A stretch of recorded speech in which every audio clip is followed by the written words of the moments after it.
We are live. You will see it.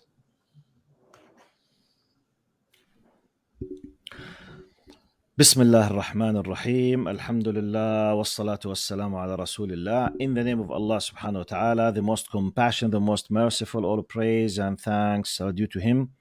And peace and blessings be upon His beloved Prophet Muhammad sallallahu alayhi wasallam. He who is guided by the will of Allah, no one can misguide him. And he who is misguided, no one can guide him except Allah subhanahu wa ta'ala. I do bear witness that there is no God but Allah and Muhammad is his messenger. أعوذ بالله السميع العليم من الشيطان الرجيم. بسم الله الرحمن الرحيم.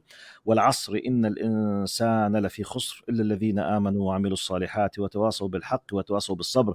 May Allah subhanahu wa ta'ala let all of us be from those who always advise and remind each other, inshallah, with haqq, with the truth and sabr and patience till we meet Allah subhanahu wa ta'ala and stand before Him in the day of judgment. Respected brothers and sisters, I welcome all of you. Assalamu alaikum. Today I'm very happy, really. A few days ago we had a special guests. It was in Arabic. Now it's in English. Now in English, okay, I think we had now our final guest. Inshallah. Assalamu alaikum. Maybe he's not ready yet. Anyway, so MLFA. Now, MLFA, you will know what I am talking about just after I give you a very brief introduction about what I'm planning to talk about. Respected brothers and sisters, you know that in Islam we are proud that one of the most important pillars in Islam basically is justice. We are living and fighting for justice. We are spreading justice. Islam was established by Allah subhanahu wa ta'ala and by Prophet Muhammad on behalf of Allah subhanahu wa ta'ala. And when Allah subhanahu wa ta'ala told the malaika, the angels, that He is creating Adam and to let him be a successive authority on earth, He commanded us to spread justice in this life. Now, for many political reasons, for many historical reasons, Brother Hatem, can you stop the voice from your end? Yeah. Allahumma salli ala Sayyidina Muhammad. We as Muslims, we believe justice is a core concept in our Islam. And we are fighting for this during hundreds of years. However, for many, many reasons, political reasons, historical reasons, now many Muslims, they are spread and living in many different countries. One of the most and best countries who are proud of having democracy and the human rights are the United States. Actually, many Americans, they believe that they live in the best democratic state on earth, which could be true for many. However, now Muslims, they are millions, and they cooperated and they participated greatly in empowering the United States for 10 of years with their brains, with their efforts, with their taxes, with their money, with their existence in many, many different ways. However, like any human group on earth, sometimes the power of the state, the power of democracy, the power of the law, which really we witnessed a lot of it, might be abused by some people of the power itself. So in these cases, when you are dealing with the great institutions, big departments, very complicated things, you need big people. You need people to know how to deal with the complicated things. You need to people because we believe that there is a good, very powerful, law system, which really you can have justice in many cases, but you know how to approach, you know with whom to deal, you know how to present your case. So when you face a problem in the United States as a Muslim and the opponent might be a department from the government itself, you need MLFA. So on your behalf, I'm very happy to have great three people on behalf of MLFA, which is Muslim Legal Fund of America. I will introduce them very quickly. Then I will ask them really to start welcoming you. So, on your behalf, first of all, I welcome Sister, the CEO of MLFA, the interim chief executive officer, the CEO, Sister Arshia Ali Khan, MA. Assalamu alaikum, Sister Arshia. Wa alaikum assalam. Thank you so much for your warm welcome. Thank you very much. Sister Arshia is a visionary leader with a professional career reflecting over 2 decades of creative, transformational leadership in corporates and non-profit organizations, and from high-profile organizations to local individuals and entrepreneurs. She serves as an experienced transformational organization development and a human emergence leader and advisor. She has led organizations effectively with cross-functional, multicultural teams to transform and expand organization through her career. In August 2018, Arshia joined the Muslim Legal Fund of America as their first ever Chief Development Officer, the CDO, and spearheading organizational development strategies, building development infrastructure, enhancing development activities, and planning. And mashallah, we can keep going now. On June the 2nd, 2020, she was appointed, Sister Arshia, by the MLFA Board of Directors to become the MLFA's first interim CEO leading the organization, this great organization. Sister Arshia, I'm very happy really to have a great person like yourself, and especially those people who keep claiming that Muslims, they don't open gates for women really to, mashallah. You are the CEO of one of the great organizations. So thank you very much for being with us. Ahlan wa sahlan. Thank you so much. Barakallah fikum. And on your behalf, I welcome brother Dr. Hatem Bazian. I'm sure we were not able to welcome you because while you were walking, the sound was very high, so I was not able to talk with you. Ahlan wa sahlan. We welcome on your behalf Dr. Hatem Jazahullahu Khairam.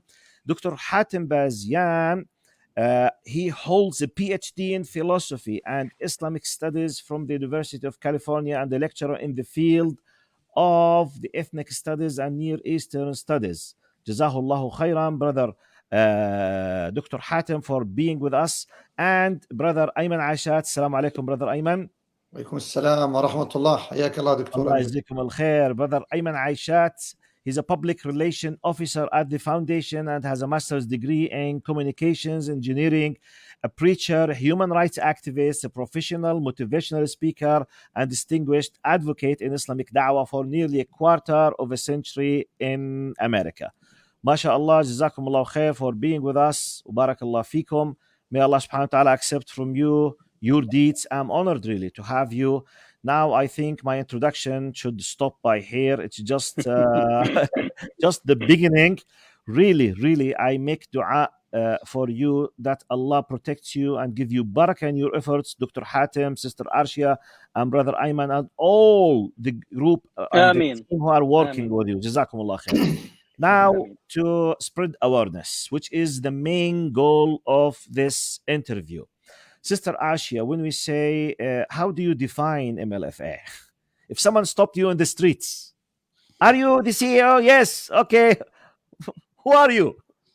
So the Muslim Legal Fund of America is a 501c3 nonprofit charity. And our mission is to advance equality and justice for American Muslims and Muslim organizations by promoting legal compliance and protecting their rights in matters concerning national security law. MashaAllah.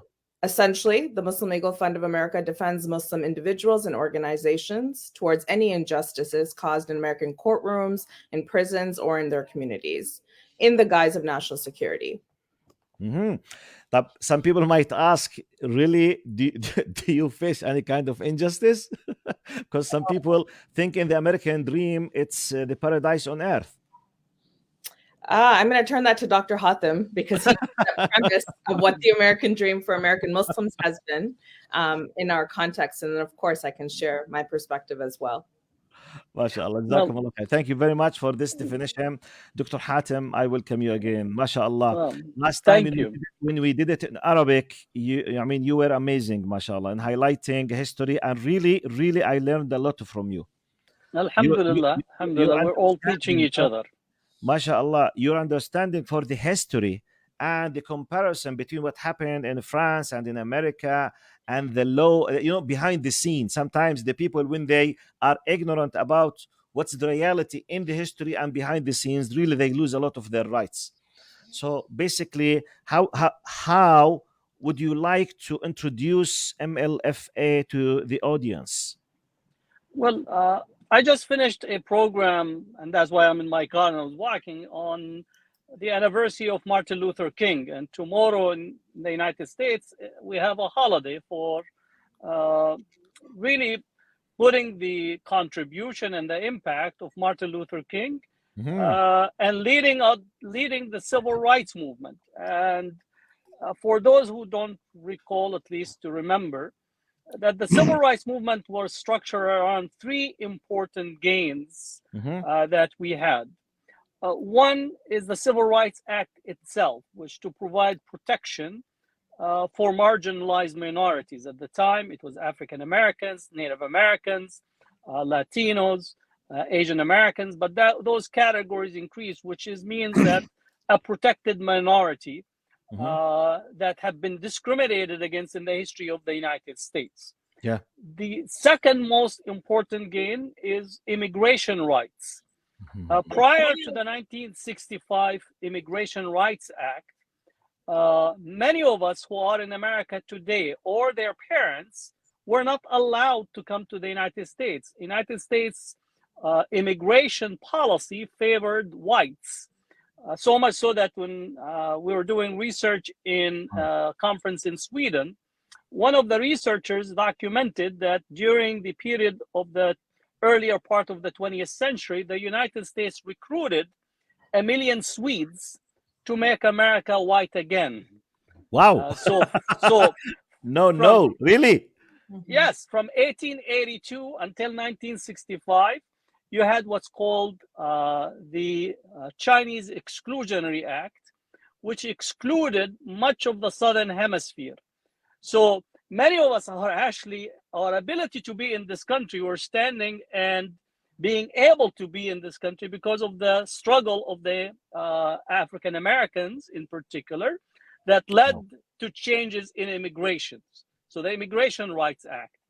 The third gain is the Voting Rights Act, which means that during the Jim Crow period, many minorities, Black American, Native Americans, and others were unable to participate as enfranchised citizens in the United States. So these are fundamental gains. So MLFA is continuing that struggle that begins with the civil rights to say that if you are a citizen, if you arrive in this country, if you have a participation in this country, you have the right for your constitutional rights to be protected. Yeah. Moving forward, post 9/11, we saw that Muslim civil and constitutional rights were violated. Yeah. So many of us became aware of saying flying while Muslim. Many of us were getting these 4 S's on our travel documents. You are extra special person, right? Which means as soon as you arrive to the airport, you're accompanied by 2 what you call official government butlers that will take you from the gates all the way to the flight, and usually it takes about 3 hours or so. They search your materials and so on. So Muslim constitutional rights were actually under assault, and we begin to say that Muslims are, in essence, are exception to the constitutional protections. And that's where MLFA becomes the flag bearer for the contemporary defense of our collective civil and human rights, because we are the canary in the mine, in essence, that the violations of Muslim civil rights, whether it's traveling, immigration, we have many Muslims that their citizenship papers were delayed, and I think Ayman is one of those, and he'll speak about their case. He's not an exception. There are actually many of these cases. Yeah. We have individuals that were unable to get their financial transactions being approved. We have the sending of informant into mosques to spy on the Muslim community and surveil. And we have the cases in New York, the cases in San Francisco, in Los Angeles, case on upper state New York, all these where the government are intruding on one of the fundamental rights, religious rights, and the rights to privacy. That the government should not be in the business of actually sending informant. Some of us who came from the Arab and Muslim world, we are used to having half of the mosque being the mukhabarats. But this is something that in the United States, we begin to see that the United States government, the FBI, hired 15,000 agents, and all of these were sent to mosques and to institutions to spy and collect information. And that's why MLFA's work becomes so critical. To donate to a charity while Muslim becomes under assault. To have a religious activity in the mosque becomes under assault. All these elements that we think America is in essence represents itself as a country of law, which might fit into a Hollywood movie. Actually, behind the scenes, the Hollywood movie script does not fit because it's been a massive violation. And I would say that the struggle for the Black Americans, this still continues hand in hand with our struggle. So I think it's important for us tomorrow to participate in the many activities around Martin Luther King Day. MashaAllah, MashaAllah, MashaAllah. You know, when you start speaking, you are like the flood. I mean, we can't stop you, MashaAllah. You know, this the flood of information that comes. I need to, because it's research. MashaAllah. And I will come back again to you after asking Brother Ayman about something, then Sister Arshia. But subhanAllah, I was just wondering while you are talking, if someone like your organization did not exist, how could have millions of people be aware of what used to happening and still happening and will happen? Well, I'm just wondering, you know, what maybe you are just highlighting maybe 5% of what happens. Yet I'm trying to imagine if people like yourself and other, you know, like the, you know, all, and really, we salute and we send our greetings to all civil rights, you know, movements who are trying to defend, you know, the weak people, those who lost their rights, those who are not able to defend their rights. But subhanallah, alhamdulillah, that at last we have such organizations. Brother Ayman, and I know we'll come again back to you maybe at the mid or at the end to tell the people about the importance of supporting financially such an organization. But because I know historically, you are the big man historically. I mean, you witnessed the birth of this organization. Just so you have a special taste. Can you give us just, you know, like a highlight basically in a brief, I mean, when did this organization, you know, started? Why did you start this organization in Texas, in the United States, I believe about 20 or more than 20 years ago? Sure. Jazakallah khair. Bismillah ar-Rahman ar-Rahim. Barakallah fik, Dr. Amjad. Once again, may Allah reward you for your efforts and your, mashallah, your nerves in the same field that we are doing and the same passion. Jazakallah khair. Yani, Bismillah ar-Rahman ar-Rahim. We started actually Muslim Legal Fund of America in Dallas, Texas, just few days after the sad and tragic incident that took place in September 11 in 2001. All of a sudden, many Muslim activists, leaders, and imams were targeted, locked up, thrown in a prison, and unfortunately, several of them accused with very serious accusations of terrorism or being linked to any of these things, or even sometimes sarcastically really linking people. What is your belief? Your belief is the similar of other organization belief, then you are in trouble. Trying to scare the Muslims, and luckily the leaders in Dallas gathered together and knew from American history itself that the system is in your favor. You need to establish the legal defense team like many other minorities who were harassed before us. The system and really the structure that America and United States is built on, the separation of power between the executive branch, which is represented by the government, and the legislative branch that is represented by the Congress and the House of Representatives, and the judicial branch that is really represented by the courts and the judges and all of that. The separation of power really plays a big role in favor of the Muslim community, where when we are faced with these types of rights violations or harassments, that's when we step in, put the right attorneys, go through the court system, fight for the rights and for justice for the Muslim communities and individuals. We started it in a methodology that is called case funding, a case by case, and I believe the Holy Land Foundation case was the first famous case because many of our own brothers in Dallas and other cities were locked up for no justified reason whatsoever. That was a very famous case that we started with historically. We took many other cases. Even the imams, they were deplaned from the airplane just because one lady was suspicious that she's not comfortable in the airplane with 6 imams sitting there. Luckily, we won that case, and mashallah, that was a very good win. And then we started growing out of Texas to all over America. That's when we established and solely funded a law firm that is non-for-profit to support the Muslim communities all over the United States. That's the birth, that's the start, and that's the good point that we started shining more and more, alhamdulillah.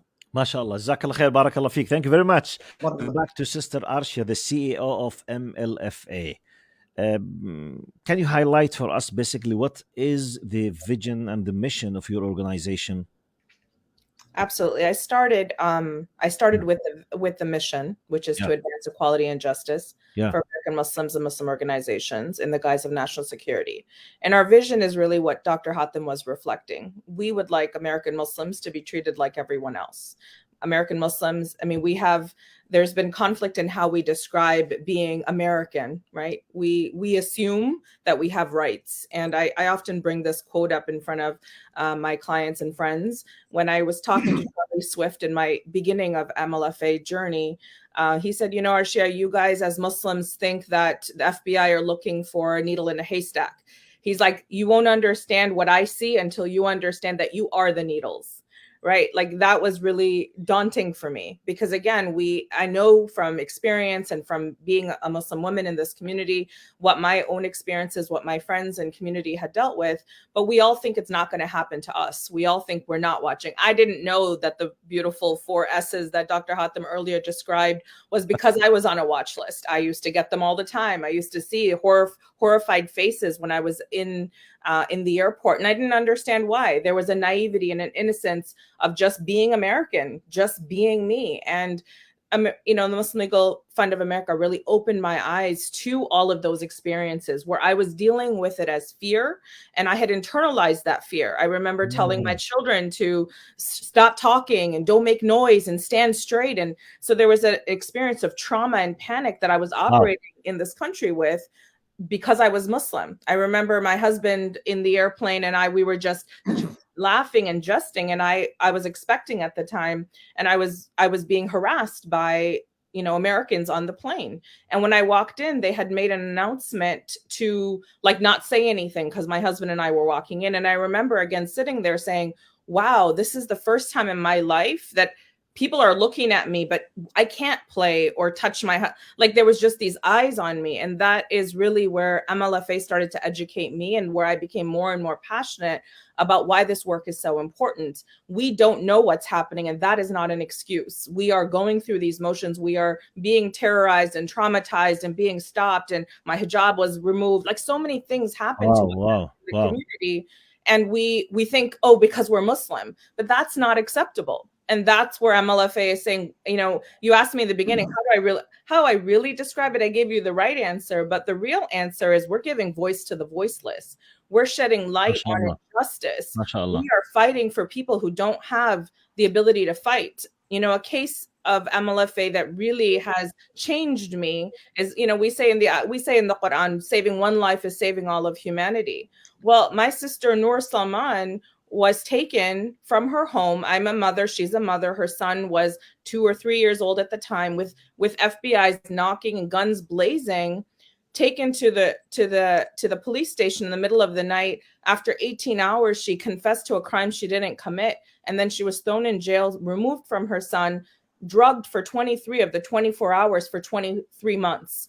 If we did that case alone, we have done saving one life. She is no longer in prison. She was acquitted. That was one of MLFA CLCMA's biggest and most historical wins, because in winning that, we set precedents that if somebody is in the guise of national security, you cannot take their spouse, their mother, their child, and say they are also terrorists. And these were some of the things, like, who understands what happened after 9/11? Really, most of us were actually very young, and we were kind of reacting to, and that's why I said those reactions set into fear. And when we are afraid as human beings, we're not showing up as our best selves. We're not confident in interviews. There were numerous times my father begged me. I was telling you I'm Canadian, so I would drive across the border, and I cannot tell you how many times my father would beg me to take off my hijab.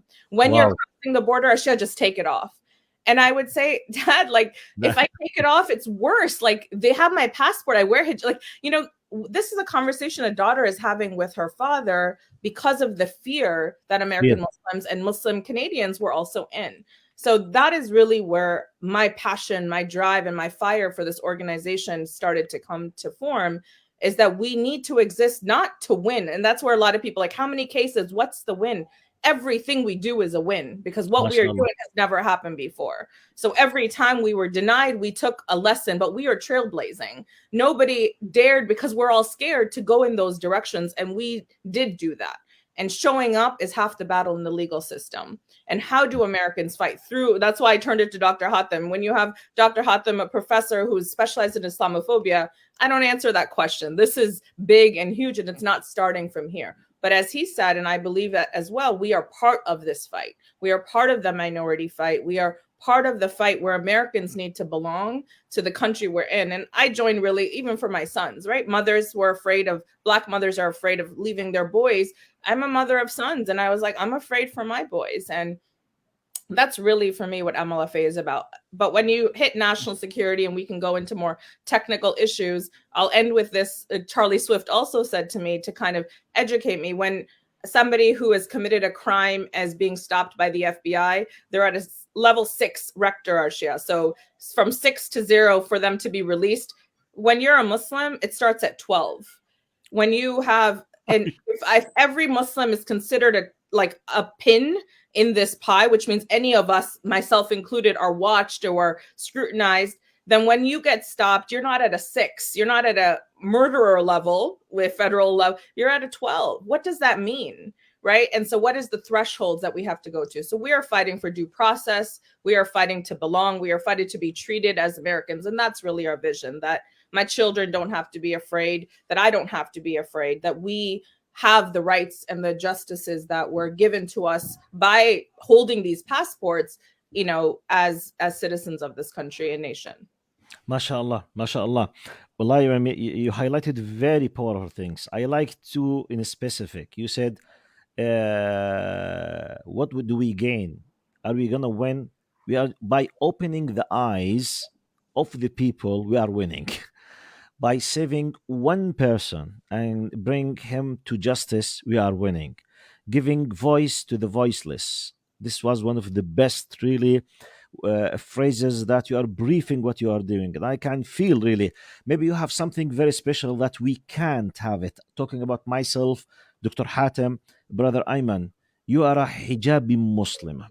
I mean, your feelings differs, because three of us, and most of us, we can walk in the streets in the United States. Maybe no one will notice that we are Muslims, because millions of, non-Muslims, they do grow beards. So it's not a big deal to know other Muslim, as long as with this kind. But with the hijab, it's impossible, but to notice that you are a Muslim. So really, the suffering or the fear or the trauma, the expectations to be not yourself simply while doing nothing, and you are an excellent citizen, paying your tax, supporting, holding high certificates in high studies, doing, paying, helping out of a sudden just because of what you believe, even though the Constitution says one of the first articles, freedom of faith, freedom of speech, freedom of religion, yet some people, they are suffering. Jazakumullah khair for I'm going to interject and just say one more thing, because what you're saying, I want to bring it home. When I told you that I was Canadian by birth and I moved to the US, in my interview in the first nonprofit space, I got this job and I was interviewing for director of racial justice. In the interview, the executive director asked me, I was newly married, I didn't have a child, and she asked me, how will I ensure that my unborn child will not become a terrorist? Like, I'm still, and again, God is my witness. It's full circle, because that was in 2005 and I joined MLFA in 2018. Oh my God. When I talked to you about being a Muslim woman, I struggled when I joined this country, because I was like, but where did I go? Who was I saying this to? I was alone in this country. I came home and told my husband. She just asked me that in an interview. Is that even like, how do I ensure that my unborn child would not be? So that's 2005. So can you imagine, like, everything has grown since then, right? The terrorist watch list, like everything that we're talking about, the funding to Islam. So I'm going to pause there. But if you want to hear like what we're talking about, that's what we're talking about. Wow. I will come back again to ask you about the new structure of MLFA. Up to then, I will return back to Dr. Hatem. Jazakallah khair. Dr. Hatem, now you came from pure academic research background. MashaAllah. Theoretically. Theoretically, yeah. I have many hats. So, I was going to say pure. This is one of the hats. Yeah, I am. While I spend my time in the library, I spend as much time on the streets protesting. Subhanallah, MashaAllah. So I cover both. So I want to get benefit from the hat of academia now. Sure. Now, due to your academic experience, plus your interest in the civil, movement of human rights, your knowledge about, Martin Luther King and the movements, the Black history, the slavery, all of this, especially, I mean, as an academic, you came across definitely what happened about McCarthy, for example, time, plus the time of the Japanese at the time of the Second World War, this kind of special camps. You don't understand these things, basically. Do you feel that you are as MLFA, a small island in the ocean, or you are inspired by others and cooperating with others? Well, we're both simultaneously a small island in the ocean, but is looking at other small islands that collectively can actually change the tide. At a certain point, the NAACP was a small island that have shifted and challenged the United States.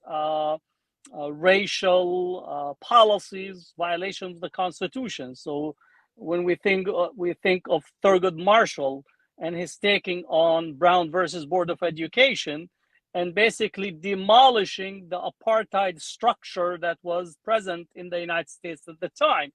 MLFA is in a similar position as the NAACP, as the Mexican American Legal Defense Fund, as the Japanese American Citizen League, which is also a legal arm, as the Asian Law Caucus.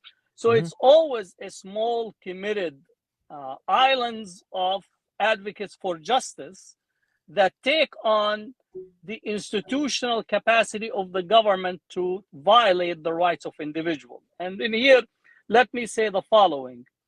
The primary violator of human and civil rights are governmental institutions without exception, whether it's in the world or in the United States.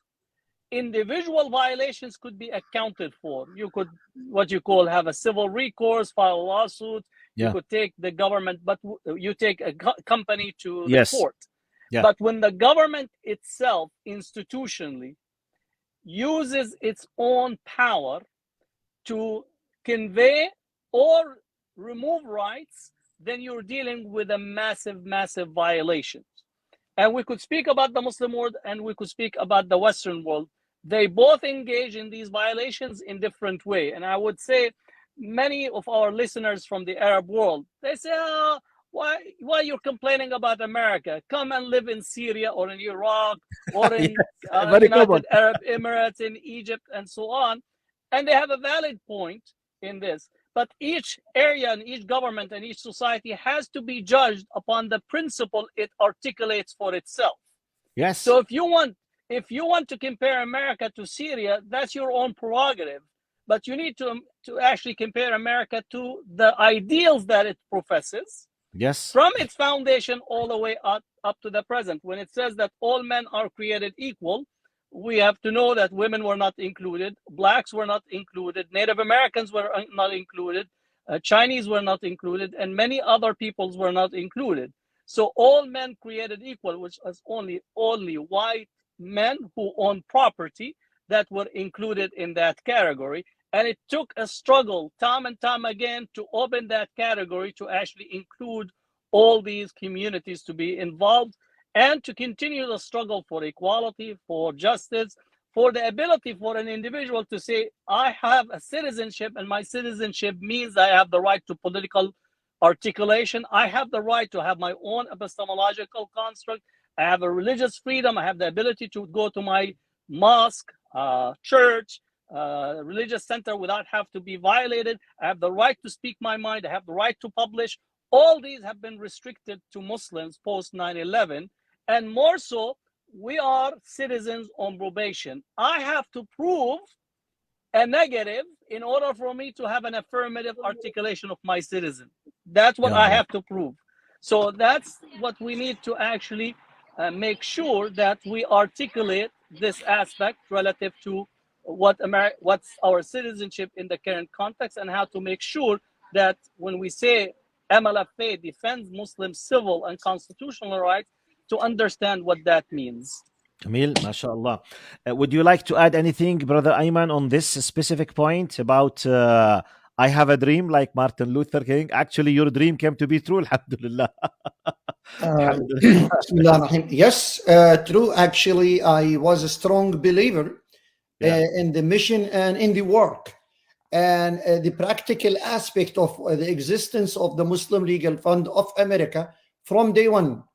I was a big supporter and actually a volunteer to the organization from day one, even traveled outside of Dallas with them so many trips as a volunteer, motivating people, raising fund for them, simply because I had a strong belief what they are doing is the right work. Even my own case was on hold and was not resolvable. But because I have a strong faith that this work is needed and critical, if not for me, for others, and that's fine. I continued to support them. Later on, I joined. Even we won a very hard and complicated cases. The good news is MLFA now is well known, and even the federal judges in the US courts are spreading this good word about the Muslim communities and their cases against terrorism accusations, that MLFA and the team of attorneys that we fund are the team to go to for the hard and complicated cases to win against the Muslim organizations and individuals. My own case came to see the light finally not too long ago. Luckily, the right top-notch attorneys did the groundwork. They did a massive, important improvement in the case. And finally, the final push was needed a couple of months ago, and we came forward. And this is the key, the big lesson from it. Number one, we don't give up. The system is in our favor, and we work through it. Second thing, because of the challenges that takes a place to file a case, individuals in an average cannot afford a federal court law case. That's why it becomes a hardship. It becomes a serious burden. Even if someone has $1 million, he cannot just risk $500,000 to go for a case with a 50% chance of winning. So it becomes a zakat eligible. It becomes a community-based obligation. It becomes a necessity for the community and society to defend themselves, get together. Subhanallah, this is exactly what Allah subhanahu wa ta'ala wants us to do. This is exactly what Prophet Muhammad sallallahu alaihi wasallam wants us to be. Al-mu'min lil-mu'min kal-bunyan al-marsus, that believers to the believers are like the firm and solid wall. Support one another. Subhanallah, my case came to the successful end, alhamdulillah, after going through this litigation, putting the right scholarly known attorneys to work for the right cause, funded by the right community, with alhamdulillah a very nice and good leadership who breathe and drink and sleep and think 24/7 about justice, dignity, and very much equality for Muslim communities. We are very thankful and honored to have this leadership team with us to make sure we will go through it and ensure, inshallah, not a single Muslim American citizen would accept or even live as a second-class citizen whatsoever. MashaAllah. So our work is really to achieve this and make sure we are as equal as anybody else, regardless of the religion, culture, society, ethnicity, or whatsoever. We are just trying to live the constitutional right as it's been mentioned for everybody. We need to live it, enjoy it to the fullest, inshallah. MashaAllah. I will come back. Dr. Amjad, you allow me, yes, please. If I could say a few things, then I have to drop off. So I just want to make sure please, that... please, take your time. We know. Sorry for taking your time. Jazakallah khair. Tafadhal. No, I'm not.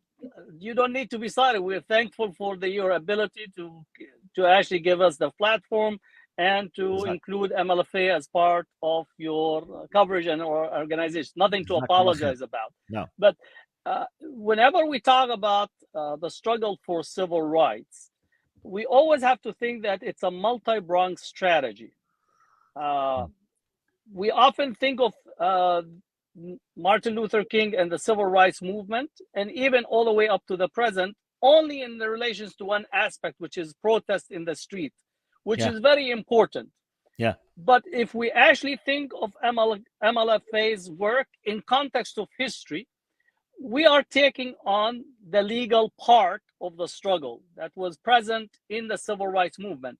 The NAACP was taking charge of the legal struggle in the same way with the ACLU and others at the time. Second, MLK also engaged in the protest, mobilizing people in the street, but also engaging in boycott of businesses that were not actually hiring Black Americans and minorities for jobs. So that was part of the strategy as well. Wow. Third, yes.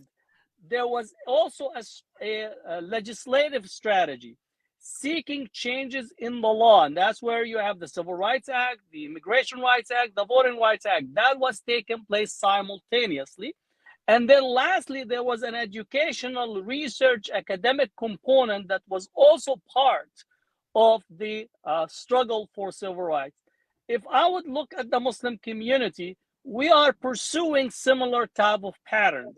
And therefore, if you think about the Muslim landscape, organizationally, civil rights engagement, civil society, and so on, we are pursuing similar type of steps, with MLFA taking the cases that are the most difficult, which is terrorism cases, material support cases, cases that involve security, secret information that are labeling Muslims as terrorists in that way.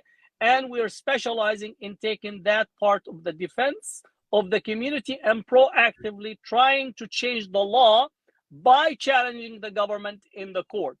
We don't have this idealistic, what you call lack of understanding of where the U.S. trajectory, but we take on the government in cases where we know the government is violating the fundamental rights of Muslims by labeling them or using the overarching arm of the government on terrorism cases under the Patriot Act and others. And therefore, MLFA is the go-to shop for the Muslim community in defending national security and defending cases of terrorism, because we know it's difficult on the individual and difficult on the community to take on those cases. As soon as you are charged with terrorism or given that label, even your cousin runs out and say, I'm going to Disneyland, because they will not answer your phone because they're afraid. And again, this is the reality, because many of the immigrants came from oppressive governments and so on, so they don't know how to deal with this. And therefore, MLFA steps in and say, we will take the case. We will talk to the lawyers. We will fundraise in order for us to actually make sure that the government is not using its undue power to actually derail people. And we have many cases of derailing people on all types of bogus charges, of all types of material support that is not there. For example, you have the Guantanamo Bay case of Yusuf Lee, who was the chaplain in there. They charge him material support for giving a baklava to one of the prisoners. A baklava. So now think about it, that a material support case built around a number of issues, but one of the issues of charging him of material support that he provided a baklava to a convicted terrorist. Right? We thought only your doctor will worry that you're getting too much sugar, but in here the government is actually trying to keep you on a diet and also making sure that charge you under this bogus methodology. So that's what MLFA's work is so critical. So the baklava should have been sugar-free. I think in that case, maybe they will not charge him with anything. Sugar-free baklava. Then they'll find if you actually use maybe what you call corn oil, which would be not good for your artery. They will find some way to charge you with it. حسبنا الله ونعم الوكيل. حسبنا الله I know ونعم الوكيل. I say the reality is the theater of the absurd, but the government has limitless absurdity to throw in relations to derailing people and get them in circumstances that will possibly complicate and make their life difficult. Well, Jazakallah khair. Jazakallah khair for spreading. So thank you for allowing me to speak to you, and hopefully both Arshia and Ayman will take care of the rest. Assalamu alaikum. Jazakallah khair. Thank you very much. MashaAllah. MashaAllah, you did a great part. MashaAllah. Jazakumullahu khairan. Fi amanillah. So, Sister Arshia, we come back again to you. Now, I learned and I knew that MLFA had a new structure. Mm-hmm. They restructured something. They used to do it with a specific strategy for 20 years. Now you have a new structure and a new strategy. Maybe Dr. Hatem has already indirectly just touched part of them. So I need you as a CEO to tell us about what kind of new structure you have. Why did you do it? Mm-hmm. What are the main strategies? Then I will connect the same topic with Brother Ayman, especially about the strategies. Please, Sister Arshia. Of course. Thank you so much again. So as Brother Ayman had started, when MLFA started, we were a group of civil rights activists in Dallas who were reacting to our brothers and sisters, our organizations being attacked. And really, there was never anything in this, this had never happened before. So none of us really knew what to do or how to take it. This is where the case funding model began. As community leaders were going at Holy Land Foundation and multiple other organizations, imams, community leaders were contacting and telling us that they needed support. MLFA would literally fly to or be in that space and collect funds, raise awareness, and rally around each of these individuals. This happened for 14 years.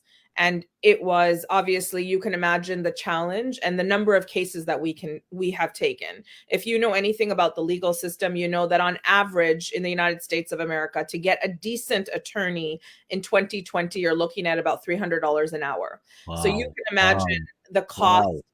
And now that is just an average basic, between 150 to 300 is an average cost, I think. But if you're looking for a federal attorney, if you're looking for a seasoned attorney, so you can imagine the amount of money that goes into these cases. I was actually just on a call yesterday with a brother who was begging me is a hard word, but who was pleading with me or asking me if we can take his family's case because of the amount of money that has gone into it. We've taken his case and he wanted his other family members to come and can you take our case as well? Right? Because there's a burden on these families. Like when you are you are facing the federal court system, when you're facing any court system, finances is a big strategy that people use to be able to squish people. So we did that. We did that for 14 years. Our team was relentless. And as Ayman said, they were around the clock trying to find the best lawyers who would actually even take our case. That was another issue that even recently happens, that people don't want to take these cases because they themselves assume that this person is a terrorist. It's really challenging to say I'm innocent when somebody is calling you a terrorist, which is a very scary word and a scary concept. So again, it's just, just kind of move yourself and be in that position if someone's coming after you. So 14 years, MLFA did case funding, but we recognize that that is not the most efficient way of doing the work, and that we were only limited to the number of people that we could take on any given basis. So in 2014, it was the beginning of the CLCMA, which is our law center, a boutique law center that was funded by MLFA to take on these cases in an institutional manner. So instead of paying lawyers hour by hour, which is what we were doing, we now took these donations and we started to pay salaries. So our lawyers would now be able to, instead of taking 1 to 2 to 5 to 10 maximum cases in a year or 2 years, this past year in 2021, we funded close to 112 active cases. MashaAllah, MashaAllah. So that is strategy one. So now, but that still, we were still fundraising for that strategy. And when I was hired as the first CDO, as you mentioned, it was really, how do I turn this organization that was still operating after 20 years in a grassroots fashion into now an institutional model, where MLFA primarily existed in the masajids because that's where the people were. But my responsibility is to now lift MLFA into the world. As I said, as an American Muslim woman, I don't go to the masajids as often as I would like to. But MLFA needs to be known not only in the masajid, not only in the Muslim community, but as a player in the civil rights and the civil liberties arena,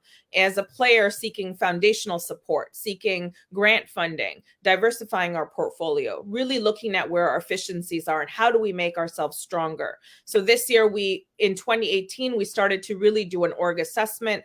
We were looking inward, and actually we were preparing for COVID unknowingly. Unbeknownst to us, COVID was around the corner. So we were already looking inward and looking at where we can be stronger, how we can be sustainable, what was working, what wasn't working. And during that phase, that's when COVID hit. So our entire funding model, which was primarily masajid event-based funding, had come to a halt. So in that moment, the organization technically could have, been shut down. But again, we were there and we were already doing the work on ensuring that our mission is mobile, that our mission is diversified, that our mission is sustainable. And because of that legwork, we were able to switch gears and move our organization during this time and during the past 2 years into a more development model and a different framework. So I'll stop there, but essentially what we are doing is now ensuring that we are an institution, that we are funded, our funding is now diversified, and we're going towards different grants. So again, there's a different conversation to have, that our audience is not just Muslim, that it's a national conversation, it's a national audience. So really showing up in every space and being, in Linda Sarsour's beautiful words, unapologetically Muslim and unapologetically fighting for our rights as American Muslims. Very simple, mashallah, mashallah. I'm enjoying listening to what you are saying, wallah. I feel really very happy when I see, the upgrading, the development from, as you said, grassroots, case by case, paying hour by hour, into a institutional, organized work. Instead of having 10 cases, 100 cases. It's a huge really jump. MashaAllah, MashaAllah. I'm very happy to know that. On that same topic, brother Ayman, now as an observer who used to see a structure and a strategy, now you are living, witnessing, engaging, representing a new structure and a strategy. What do you think? Well, alhamdulillah, as Sister Arshia mentioned, we are now, mashallah, grown up, more mature. Although 20 years ago we were a baby newborn organization, now 20 years of continued work and success, with some challenges and obstacles here and there. Now at least we look back at the history, we learn the lessons, we go stronger, and we change the model of development really to make sure, number one, we raise more funds. Number two, we take more cases. Number three, we have a bigger impact. Number four, we reach out beyond the Muslim communities and societies. Although the scope of the work is the same, protecting Muslim organizations and individuals, really uphold the constitutional rights and liberties for all Muslims, just like many others, and for all when really the constitutional rights and the words of the Independence Day speech and all of that, equality for all, everybody have the right to pursue freedom, liberty, and pursuit of happiness. We need to implement all of that on everybody, including Muslims.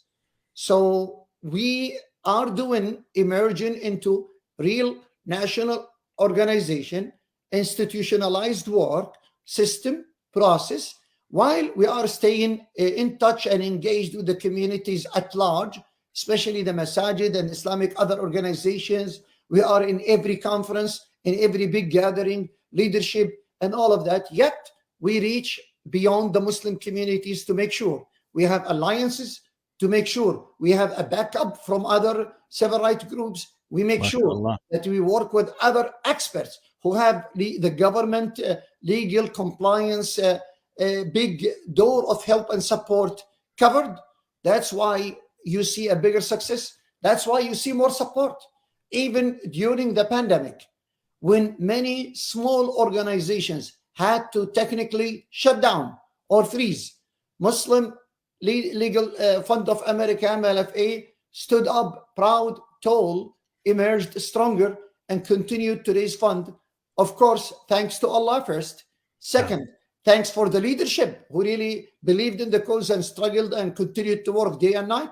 And number three, thanks for the genuine, sincere leaders and contributors and donors from the Muslim communities and outside who continue to support, who continue to send their checks, who continue to go. And by the way, all the listeners should listen carefully. They continue to go to our website at MLFA.org/donate. Very simple. Make it easy. Make your life easy. If you believe this is the right work, this is the right way to spend your money tonight on a blessed cause, this is the right answer to have in front of Allah when you ask yourself this good question: what can I do to help MLFA? It's very simple.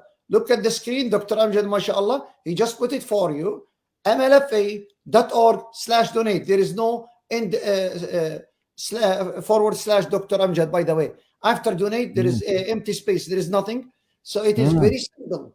MLFA.org/donate, and that will take you where you can spend $50,000 if you are listening to us and you can afford the $50,000, $25,000, $10,000, $5,000. Maybe some listeners think this is too much money. If that's all what you can afford, then it's $100 or even $10 a month. Believe it or not, this is a good enough answer in front of Allah. If that's all what you can do, you just go log in and say, I will make this continuous charity, ongoing, $100, $50, whatever it is. It makes big difference in our work. The impact will be bigger. And just imagine if we save one life because of your donation. You should be thankful to Allah all the time. You should be proud of yourself. And you should know that you have a very good answer in front of Allah when we meet Him individually and alone. What have you done to push injustice away from the Muslim community? You can simply say, I went to MLFA.org/donate and I supported Muslim Legal Fund of America. And by the way, it is important to know that we are a charity organization. We are tax exempt. We are not the law firm. We fund the law firm. We are zakat eligible. As I mentioned earlier in my answer, this is a burden on the community, individuals and organizations. Supporting us is supporting good cause. MashaAllah, MashaAllah. Jazakallah khair.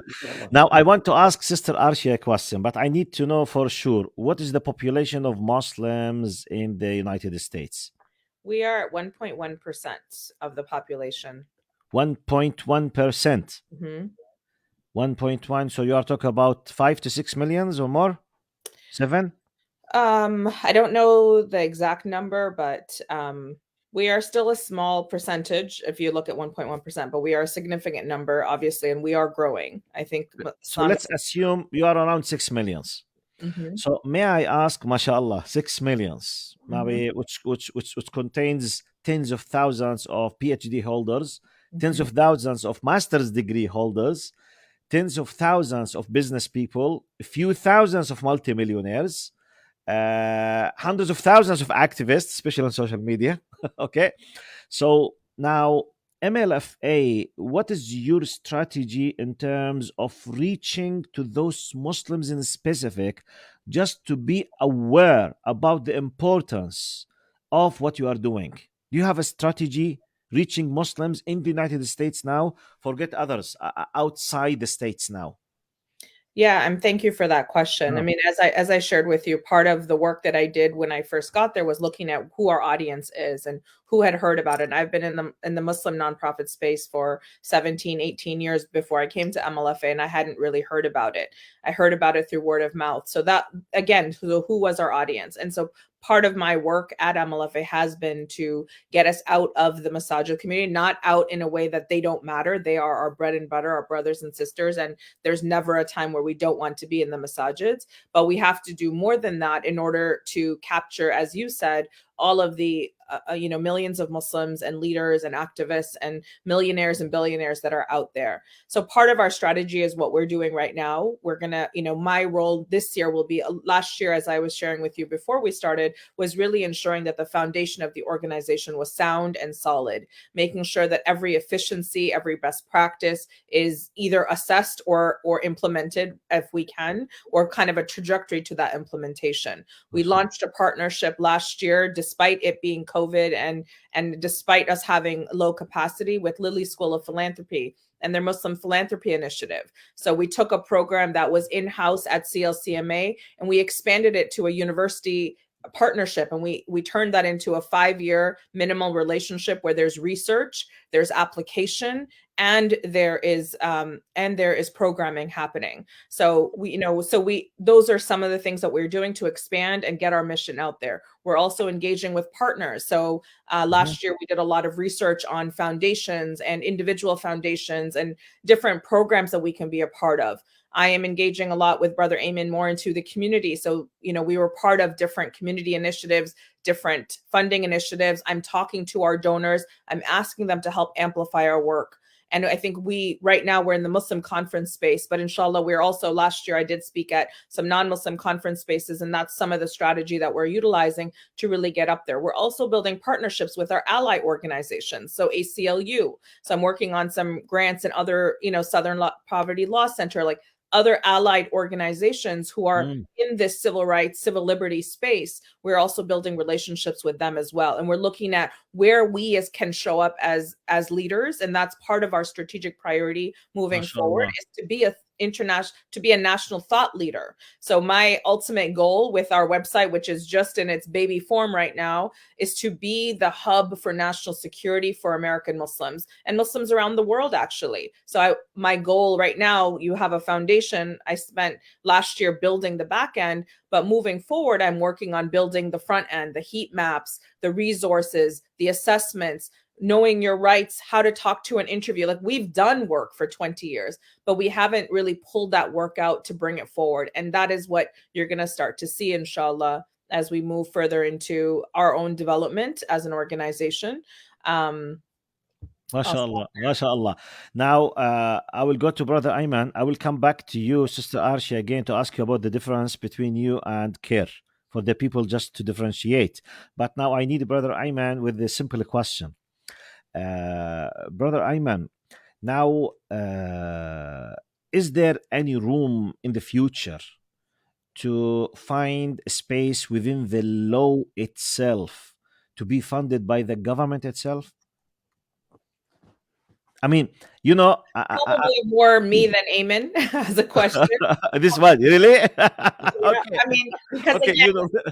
the reason I'm jumping in it for that is because, you know, the funding process is something for us to really examine. And I am looking at funding, and we know other organizations that have received government funding. Yes. There's a lot of organizations. So again, we're treading carefully because again, and then this is the beauty of being American. You know, many people have asked me in my lifetime, do you wish you were born into another country? And I said, absolutely not. Do you wish you were a man, not a woman? Absolutely not. I chose to put on the hijab. That was my choice because I want to be me. I want to fully, I don't want to be me, a Muslim behind the scenes. That's the beauty of being a North American Muslim woman. And that's what the approach is to the government. So I'm not fighting the government. So let me make that clear. We are fighting for our rights, for our government. As Dr. Hatem said, our government had made promises to us. And that is what we are fighting our government to uphold. And that is what every citizen in this country is doing. You know, if you get a ticket, you know, and you're just like, wait, why did I get that ticket? You fight that ticket if you think you got that ticket in a wrong way. And that's really the kind of basic space that we're going back to. We were reactive. We were afraid, and we should have been. There was a lot happening to us, but we're trying to move it to being empowered and to moving into belonging. And that's really how I'd like to approach the government for government funding. Why not? But we are the third sector. And that's the other thing. You have nonprofits, you have government entities and for-profits. We are the third sector, and we are filling the gap of the government and of the for-profit. And I hope, inshallah, that we can come to a place that we do it together. But we are fighting, as I said, for our rights to uphold the America that we were promised. MashaAllah. One of the brothers from the Facebook, he's sending the greetings. You're a very good speaker. MashaAllah. Thank you. Alhamdulillah, MashaAllah. You know, when you are a good speaker and you are defending your people, pleasing Allah subhanahu wa ta'ala, inshallah, this will multiply the ajr, inshallah, in this dunya and then the akhirah. Allahumma ameen ya rabbal alameen. MashaAllah. طيب, أنا الآن I need just 2 points. First point about what's the difference between the last point will be about final message from both of you. Before the final message, some people might ask, okay, we have care. So what you are adding, you know, besides what care is doing, are you another copy from care or something else? I'll start and I'll let Eamon kind of finish the answer. You know, a lot of our founders were actually members of the community who had started care organizations.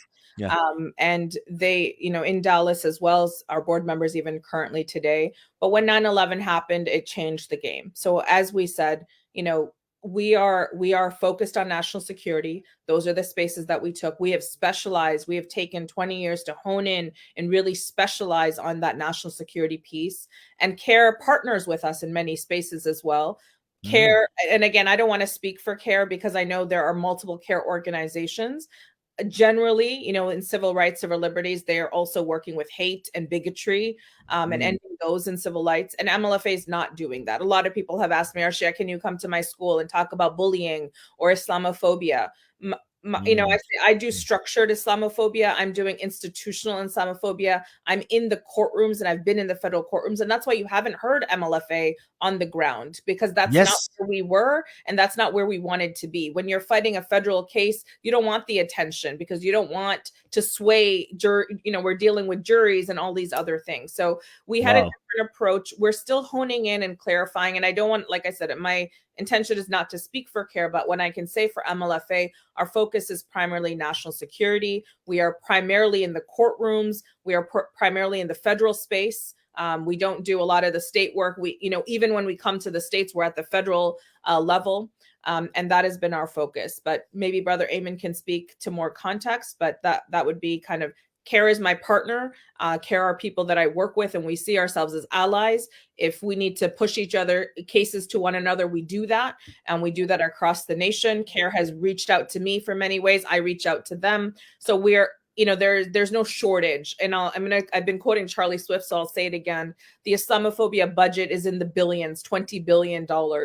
even if all of the Muslims pulled our resources together, 20 billion is a big number to go against. And so we don't need, I am really looking to define and collaborate on how we can dance together to fight, this injustice, and not really apart from one another. So we are different. We have some overlap, and we are really looking to work in partnership with CARE throughout the nation to defend Muslims' rights in the national security space.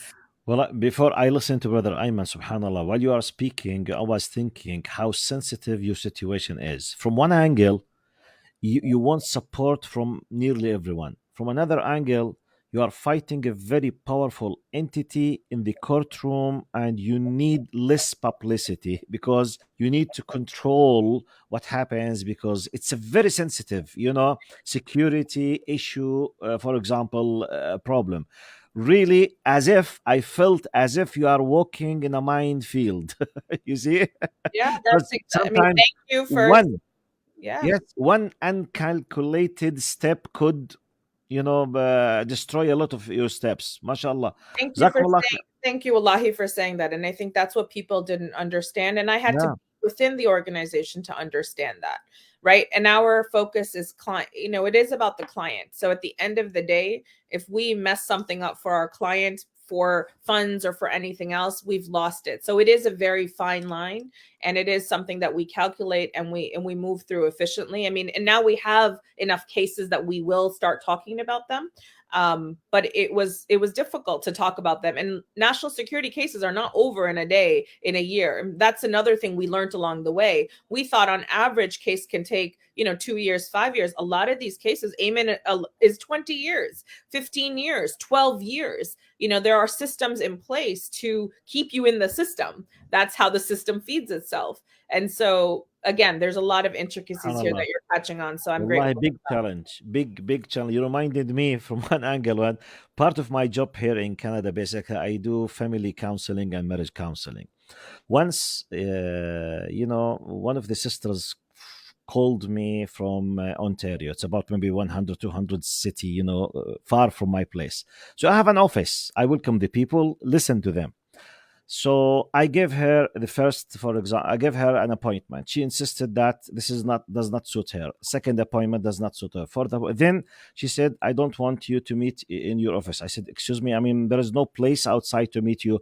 Then I was a little bit upset, but you need me, not me. Then she said, I can't see you at your office because everyone around you in the masjid and office, they know us as a family, and we will be in a big scandal. We can't let the people know that you are sitting with you. I said, Allah. It did not come to my mind because I thought that no one knows them. So I was free. No, everyone knows them. So from one angle, you want, they need the help, but they can't come to you. You need to support them. Yes, and you can't tell the people that, sorry, I have to leave the place. I have to find another place because there's something no one knows about, the scandal, the psychological influence, the problem, the media, the spreading of the information.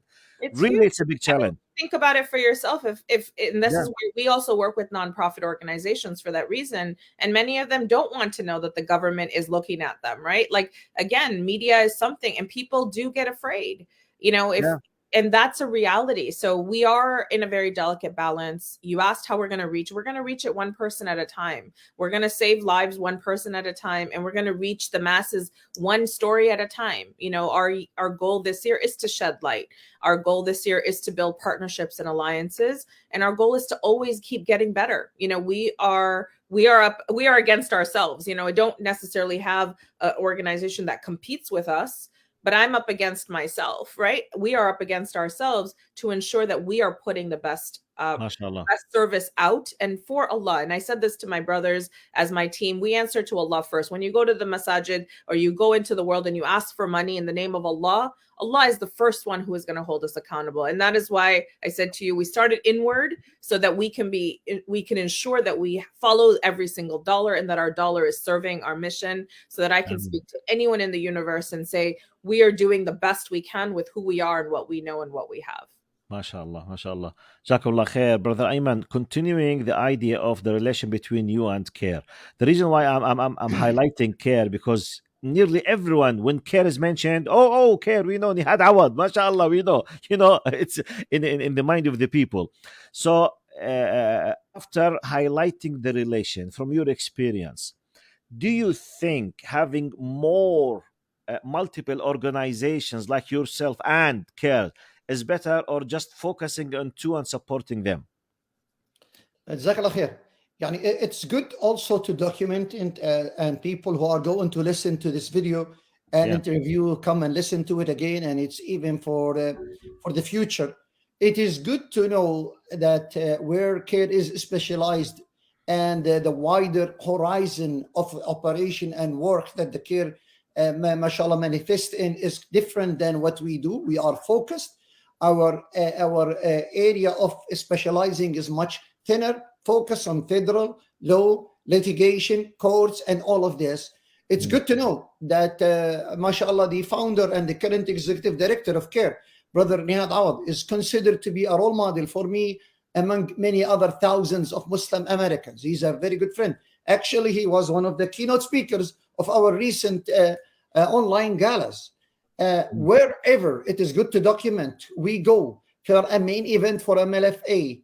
Among the CARE leaders of their chapters over there, you will see the largest support and biggest donations are coming from the CARE officers, CARE in charge people. If we go to Los Angeles, you will see Brother Hussam Aylusha is there and supporting. If you go to Florida, you will see Hassan Shibli is there and supporting. I go to Pittsburgh and the CARE representative introduce himself and support us. Wherever we go, you see CARE people come and attend and support the work of MLFA because we are specialized, and in the area that we focus on, we have a lot of successful results. It does take a village really to raise $500,000 per case in average cost. And really, they realize that, understand that, and support us. Just like they send cases to us, we do as well. There are cases outside of our scope of focus. We send it to CARE, where CARE can really easily handle these type of cases of harassment at work, discrimination at work, and all of that. This is not where we at. We focus on constitutional right violations, and mainly by some pockets of the government or really individuals, just to make sure we emphasize the point. We are not against the US government in itself, because the law is in our favor and support us. And if we hold the government accountable for the people who want to abuse the Muslim communities and organizations in the name of the government, we hold them accountable and we push them back to gain the justice for Muslims. So we are not really against the government. We are against those who abuse the authority and the position and the ability to harass the Muslim communities and violate our rights. That is our focus. That's where we shine, and that's where we need the support. And it is all based on the words from Allah subhanahu wa ta'ala, Ya ayyuhalladhina amanu, kunu qawwamina bil qist. All you who believe, uphold justice firmly. It is a direct command from Allah, and also it comes with a promise and a guarantee, an assurance from Allah subhanahu wa ta'ala, what he says in Surah Muhammad, Ya ayyuhalladhina amanu, in تنصروا الله ينصركم ويثبت أقدامكم. All you who believe, if you support the cause of Allah, Allah will support you and establish for you in the earth. And also fulfilling the hadith of Prophet Muhammad sallallahu alaihi wasallam, and this is exactly what we do. من فرج عن مسلم كربة من كرب الدنيا فرج الله عنه بها كربة من كرب يوم القيامة. Whoever ease a hardship of a Muslim in this dunya, Allah will ease a hardship for him in the hereafter. In conclusion, what motivates us as Muslim Americans, the wisdom that I learned from Imam Siraj Wahaj, because he lived it his entire life, he was successful with it. He learned it and he applied it in his younghood and throughout life. Fear, the word F-E-A-R, can be interpreted in two different straight meanings. Fear can be interpreted as forget everything and run away from facing challenges and be a coward and accept to live as a second-class citizen, which None of the Muslims or the believers in Allah should follow that interpretation. And the other interpretation is face everything and rise. The moment you have the courage. MashaAllah, Sheikh Siraj has. It's a very amazing, clever attitude. MashaAllah, yes. Because he lived it and he gave a practical example in his life that he did it with his own older brother when they were in school. Yeah. And they had to face gang members in the streets of Brooklyn in New York. Wow. And they had to face, two people had to face a dozen of gang members, fight them back because they were harassing them every single day, going to the school and coming back from the school. Until one moment, they stood up the ground and they faced these gang members, and never harassment happened to them after that. So Muslim communities, you have the law on your side, and you have the mechanism that will support you. The constitution is in your favor. We are flourishing. We are growing. Population growth for Muslims. I will give you an example of my own city. Right after September 11 in Dallas Metroplex, we had 7 masjids and few musallas and 1 Islamic school. 20 years later, we have more than 100 masjids and musallas in Dallas area only, alhamdulillah. MashaAllah. We have 12 full-time Islamic schools in our area only. We're growing big time, MashaAllah. but you need this unique national organization to defend your rights, protect your dignity, and make sure you live in freedom as equal as any other American. MashaAllah. Of course, MashaAllah. that cannot come without your sacrifice. That cannot come without your donation. That cannot come without you.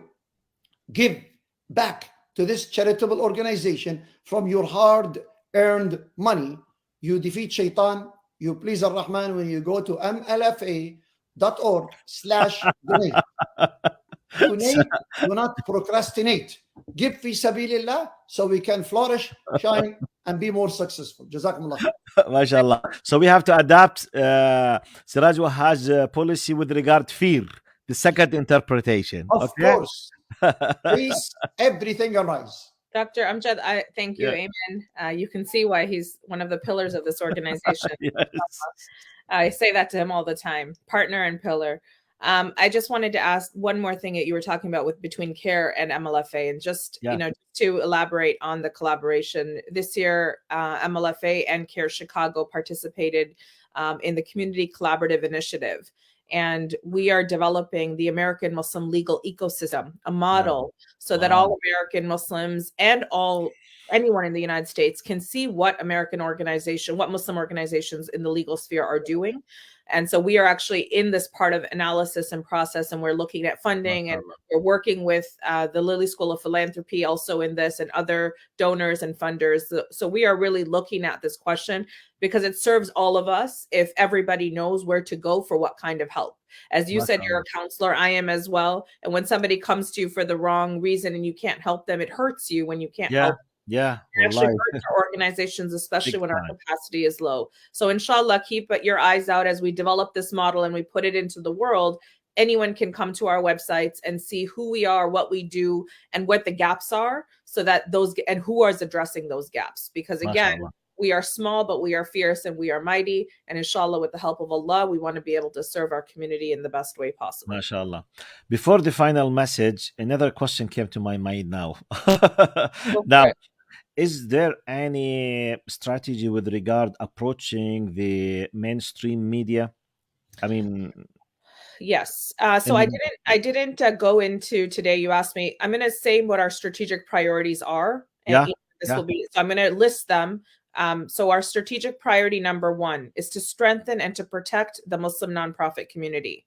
We do this through our law center and through the partnership with Lilly School, as you said. And as I was sharing with you, we are also becoming a thought leader, so this information will be kind of accessible. Our second priority is to prevent unwarranted indictment of American Muslim individuals and organizations.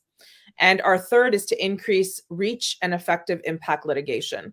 So the question that you asked, the way I kind of frame it is that we defend. That was where we started. I said we were hit, we started to defend. And then we started to educate and we started to train through the nonprofit. So the piece that is now part of our mission, but we haven't 100% really gone after it is the proactive arm. And again, that's a very big sphere. It's not that we haven't touched that arm. We've been in conversations. I've personally been in many conversations with leaders, humanitarian leaders, because we see the attack. We see the Islamophobia. We have Dr. Khatib in the Islamophobia Center. So we are mindful of this, but we also understand that this is not an arena that you go to if you are not prepared or if you are not fortified. When you go into a space like this, you become vulnerable. So we are working, we are planning, we are partnering, we are understanding before we actually move into that space. But inshallah, of course, we need to protect, defend, and educate, right? So right now we are defending, we are protecting, but we have not been proactive in this space because it is a space that we still need to work towards. But that is part of our strategic shift and growth as we move our organization, as we grow as a community. Inshallah, we will partner. Well, every single Muslim in North America should be proud of what you are doing. MashaAllah. Yeah, really, I'm very impressed. Even though I hosted MLFA, maybe this is my third or fourth time the past 2 years. But every time I'm learning something new, and I'm impressed with a new, beautiful, development that you are making. And mashallah, you are really, without exaggerating, I think they did an excellent decision when they decided to make you the CEO, mashallah. And you are a big added value, really, mashallah, with the way that you are handling. Jazakumullah khair for what you are doing. Now, I think maybe we came to the end of the meeting. I need like a final, let's say, word from you, Sister Arisha, then Arshia, and Brother Ayman, inshallah, before saying goodbye for the people and saying salam to them.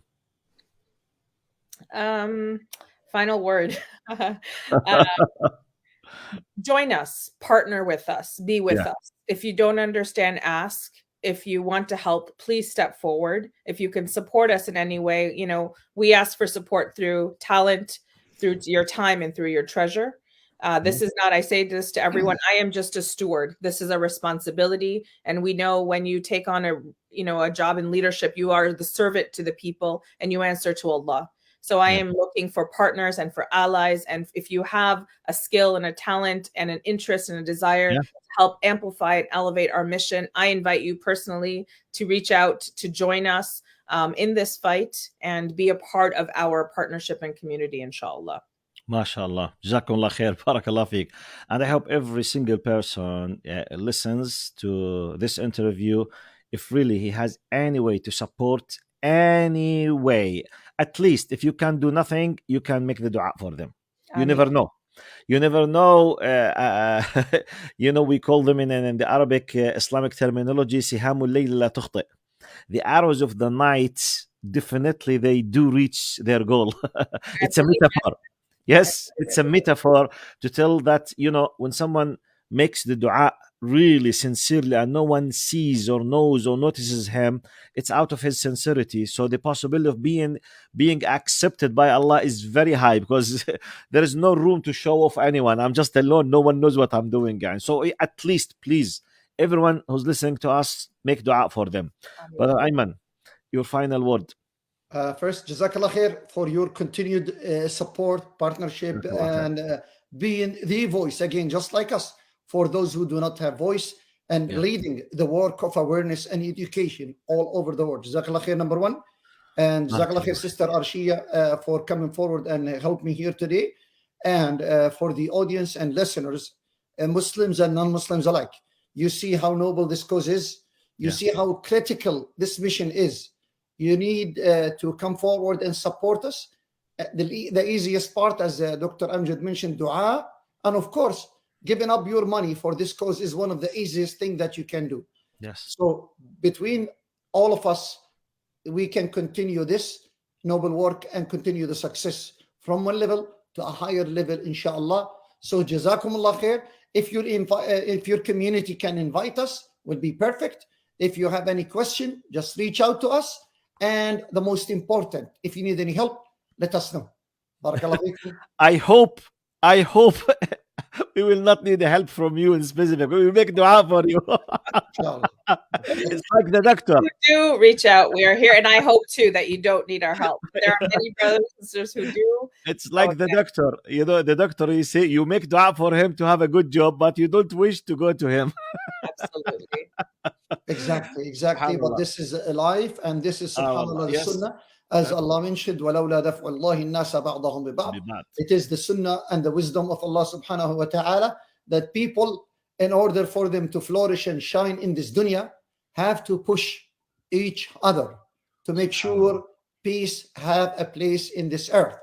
We all know, as we are celebrating tomorrow, the legacy of Martin Luther King, where he says, a threat to peace anywhere is a threat to peace everywhere. Yes. And as he mentioned, and we all should continue to mention, if there is no peace, if there is no justice, there is no peace. We want to make sure every single Muslim individual and organization live in America in peace.